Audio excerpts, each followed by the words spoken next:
नमस्कार मंडळी, स्वागत आहे तुमचं माझ्या विविधा या यूट्यूब चॅनलमध्ये। आज आपण आलो आहोत नाशिक येथील पेठे वाड्यात। हा वाडा पेशव्यांचे मामा पेठे यांनी 1739 साली बांधला। आजचे नाशिक पेशव्यांनी 1753 मध्ये वसवले। यात अनेक मंदिरे तसेच वाड्यांचा समावेश होतो। आजही नाशिकच्या पंचवटी, मेन रोड, भद्रकाली भागात वाडा संस्कृती आहे। अशाच एका वाड्याची ओळख करून घेऊया महाराष्ट्र टाइम्स हेरिटेज वॉकच्या माध्यमातून।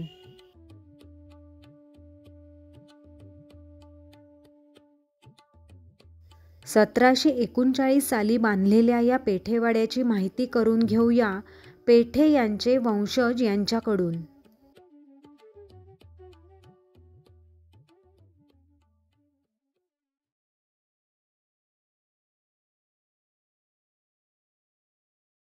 स्वागत आहे पेठेवाड्यात। तुमच्या पुढची बॅच आहे। हा मुख्य दरवाजा होता आणि मुख्य चौक आहे। हा प्लॉट जो आहे वाड्याचा, हा एक चौक आहे, मागे दोन चौक आहेत अजून छोटे। पण हा जो हा वाडा साधारण 275 वर्ष जुना आहे। याचा प्लॉट म्हणजे हा वाडा जो बांधला 1739 सालचं आमच्याकडे खरेदी खत आहे त्यावेळेला। हा म्हणतात की इथे उदासी पंथाचा आखाडा होता, म्हणजे त्यावेळेला हा त्यांच्याकडनं घेतलेला हा प्लॉट आहे आणि त्याच्यावरती 4-5 वर्ष बांधकाम चाललं आणि 1745 साली साधारण हा वाडा पूर्ण झाला। आणि इथे आमचं वास्तव्य त्यावेळेला पुण्यात होतं, पण इथे येऊन जाऊन असायचो आम्ही, त्यामुळे हा एक रिजनल सेंटर म्हणून आम्ही बांधलेला वाडा होता। आमचा मुळात कसबा पेठेत पुण्यात पण एक वाडा होता त्यावेळेला। सगळं कामकाज पुण्यात चालायचं शनिवार वाड्यापाशी, पण ही एक उपराजधानी म्हणून इथे सरकारवाडा तयार झाला। नंतर त्या काळात ना इथे सगळे सरदारांचे वाडे आजूबाजूला झाले, जसं राजवाद्यरांचा वाडा झाला तसं आमचा पण इथे झाला। त्यावेळेचा हा वाडा सगळं सागवान लाकडाचं काम आहे। त्या काळाचं सीझन टिकूड म्हणतो आपण, म्हणजे नुसतं टिकूड लगेच कापलेलं नाही, तर ते सीझन केलेलं तरच त्याच्यात ती बळकटी येते। एवढं वर्ष ते टिकलं, ह्याला कुठलीही प्रकारची आजपर्यंत वाळवी लागली नाही 250 वर्षात। आता आजकाल फर्निचरला 10 वर्षात वाळवी लागते, तर हे एक वैशिष्ट्य आहे। आणि त्या काही आम्हाला वाडा बांधायचा तर ते काही पोर्शन जो होता सागवाच्या जंगलाचा तिथला, तर तो आम्हाला दिलेला होता, त्याच्यातनं लाकूड वापरायचं होतं। त्याच्यातनं असे वाडे निर्माण झाले, सरकारवाडा किंवा काय। तर हा सगळा वाडा इथे सुरुवातीला हा मुख्य चौक आहे। ह्याची वरची आता जी थर जी आहे दगडांचा, हा नंतर टाकलेला आहे। पूर्वीची हाईट जी ओट्याची ती इथे दिसेल तुम्हाला, एक कडी आहे तिथे, त्याच्यातनं तुम्हाला दिसते।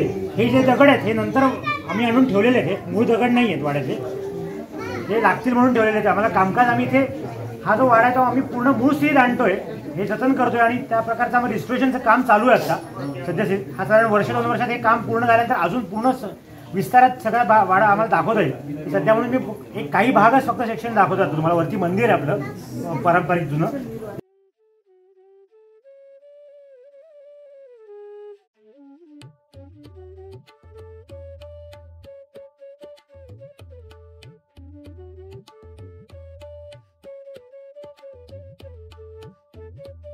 मी म्हटलं तसं हा जवळजवळ 275 वर्ष जुना वाडा आहे। तर या वाड्यातला हा पहिल्या मजल्यावरचा दिवाणखाना हा भाग आहे। हा दिवाणखाना म्हणजे कसा असेल की एक गेस्ट रूम किंवा एक पब्लिक हॉल म्हणतो तसा आहे। आणि याच्या समोर हे आमचं वाड्यातलं खाजगी देवस्थान आहे। देवस्थान आमचं शेषशाही विष्णू भगवान जे आहेत, तर त्यांची मुख्य मूर्ती आहे, आराध्य मूर्ती आमची त्याच्यात ही आहे। आणि त्याच्या पुढचा हा सगळा दिवाणखाना आहे। ही जी मूर्ती आहे, आता या मूर्तीबद्दल मी सांगतो।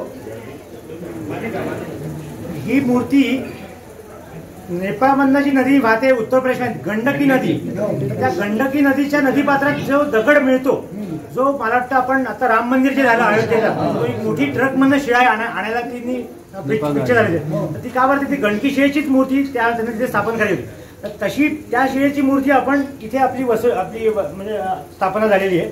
ही मूर्ती जी आहे ही आम्हाला नानासाहेब पेशवे काळात, म्हणजे जवळजवळ 1750 साली आम्हाला ही पेशव्यांनी आम्हाला भेट म्हणून दिलेली, त्यांच्या उत्तर मोहिमेमधून परत येताना। तर ही गंडकी शिळेची मूर्ती तेव्हापासून इथे स्थापन झाल्यापासून इथे रोज नित्यनेमाची 250 वर्ष पूजा सतत चालू आहे इथे। आणि हा त्याच्या पुढचा म्हणजे त्याच्या पुढे पायापाशी लक्ष्मी आहे आणि शेषशाही म्हणजे शेषावर शयन केलं म्हणून त्यांना शेषशाही म्हणतात। आता परवा तुम्ही न्यूजमध्ये ऐकलं असेल की एक पुरातन मूर्ती जिजाबाई जे आहेत त्यांचं जे लखुजी जाधवरावांचे जे सिंदखेड राजाचं आहे गाव, तिथे एक नवीन मूर्ती मिळाली शेषशाहीची, त्याच धाटणीची इथे मूर्ती आहे। तर ही म्हणजे त्या काही मिळाल्या तेव्हापासून आणि अजून एक वाडा जो आहे तिथे आम्हाला बाळकृष्णाची मूर्ती दिली, म्हणजे मोठे बंधू जे आहेत असाच वाडा आहे तिथे, तर ते बाळकृष्णाची मूर्तीचे 2 मूर्त्या आम्हाला दिल्या गेल्या. आमचं घराणं जे आहे हे सरदार घराणं आहे पेठे म्हणून.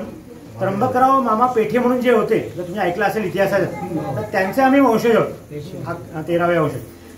त्या काळी हे पेशव्यांच्या सर्व्हिसमध्ये होते आणि बऱ्याच मोठ्या मोहिमा त्यांनी काढलेल्या आहेत. मुख्य एक प्रमुख मोहीम म्हणून 1770 साली झालेली दक्षिणेतली स्वारी जी आहे, त्यात हैदर अली आणि टिपू सुलतान जे होते, जे म्हैसूर किंग जे राज्य होतं त्यांनी गिळंकृत करून स्वतःचं तिथे ते स्थापना करून घेतली होती. म्हणजे म्हैसूर राजाला अटक करून की तिथे झालेले होते. त्यांच्या विरुद्ध जी मोहीम माधवराव पेशव्यांनी काढली होती, त्याचं सेनापतीपद नेतृत्व हे आमच्याकडे आलं होतं आणि आमच्या अंडर जवळजवळ 50,000ची सेना ही तिथे जाऊन त्यांनी हैदर अलीचा पूर्णतः म्हणजे पूर्ण हे केलं, काय म्हणतात, त्यांना हरवलेलं, त्यांना भिकाऱ्याच्या वेशातनं पळून जायला लागलं, इथपर्यंत परिस्थिती आली. श्रीरंगपट्टणम जिथे आहे जागा, श्रीरंगपट्टणम, तिथे त्या हा सगळा प्रकार घडला. मेळकोटची मोती तलावाची लढाई म्हणून ती फेमस आहे. तर हे आमचं सगळ्यात प्रमुख एक म्हणजे लौकिक आहे.